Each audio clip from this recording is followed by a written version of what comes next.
muna tayo Kasama. MM2 Part 4. Okay. So, yung tandaan, nung Part 3, Part 2, nung wait lang. Yung Part 1 at Part 2, parang taon ko pa ata yung mga January, February. Tagal ko na vlog sa MM2, pero lagi ako naglalaro MM2. Kaya makikita nyo, level 117 na ako. Mataas na level na ako, first 17. Huling laro ko to, mga level 18 lang ata ko level. Pero na yung part... Bakit ka naging 17? Nag-restart ka, nag-prestige na ako eh. Kapag prestige na ako. Totoo nang palang sinasabi mong prestige. Yung magre-restart yung ano. Oo, pero makikita mo pa rin yung ano mo dito. Oh. Oh. Okay. Nandito na yung pinsan. Laro ko si... Ha? Si Densi Channel. Natalia Densi.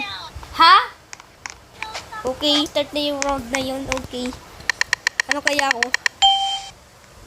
Okay. Okay. Hindi namin pwede i-rush makita roll namin kaya lalayo. Oo. Maglalayo lang kami. Alam roll ko guys, di ba? Nakita nyo naman. Ako ay... Kaya tao hindi makapag-join. So, di... At yan, mayroon na namang hacker sa server namin. Ang galing, guys. Okay, papunta tayo sa labas. Mag-investigate tayo sa ano na nangyayari.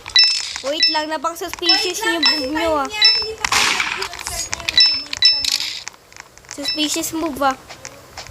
shoot. Bra, ano ba to? Suspicious move ah. So ako, dito lang ako.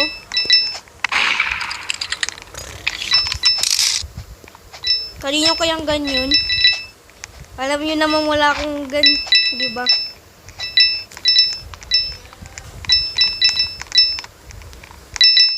Ano?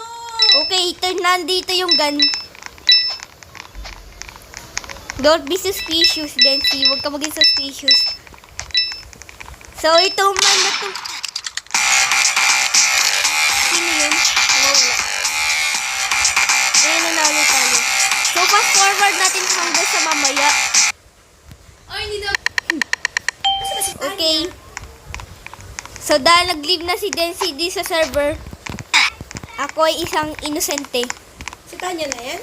Innocent ako. Ah, si Tanya. Andi sa isang... Okay. Di ko alam kung saan hindi ko ano yung kung saan... Ayan, Tanya. Join mo ulit ako. Di ko alam kung ano yung ginagawa ko. Kung saan ako pupunta. Mag-live ka nga! Hotel ata to. Hotel 3. I-restart mo! I-refresh mo! Oh no! May nakita ko dead body. So, siguro may mod. Nandito yung murders. Ang suspicious naman. Napaka-suspicious ng woman. Bakit? Okay. So, Mag-iibo na kami ng game gawa na hindi makapasok si Tanya. si Tanya daw ay ano daw, si Tanya isa ko pang pinsan. Hindi daw siya makapag-join ng game na to kasi ano daw, under 10 daw si Tanya. Eh, ang problema daw, may parental controls daw yung gaming na to. Bawal na daw magpasok yung mga under 10. Yung mga under 10 dito sa game na to. Buti nga kami nila Densi, ano kami, 10. Bago pa mag-update, nag-birthday na kami. Kaya na yun, 10 years old na kami. So, si Tanya na lang talaga yung hindi makapaglaro. So, sabihin nyo na lang sa comment, guys, justice for Tanya. Okay? Justice for Tanya. Kaya ako nga to pinost na game na to kanina kasi kinakausap ko. Okay, tapusin ko lang tong round na to at mag-iibang game na kami. So, okay. Bawal din tayo mag-sheriff versus murder kasi nakakapasok si Tanya. Pati ata fan of ko, bawal din. Di ba pang... Hindi, pwede daw. Pwede. Okay. So, okay. So, sa mga under 10 dyan na naglalaro ng MM2, mga justice naman sa inyo. Kasi bawal daw maglaro yung mga under 10. Justice sa mga naglalaro ng MM2, pero under 10. Tapos hindi na makapaglaro, okay? Imagine mo, favorite mo yung yung MM2 tapos favorite mo yung MM2 since 2021 mo nilalaro yung MM2 tapos under 10 ka, pagbalik mo sa MM2. Imagine that.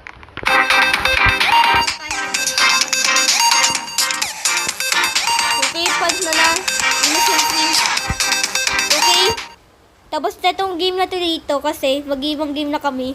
And for the last time, justice naman sa mga under 10 na naglalaro ng MM2 kasi hindi na makapaglaro. Wait lang tayo nga, Okay. Hindi lang ako makapasok Okay, sa ano. bye-bye. Bye-bye guys. See you in the next video.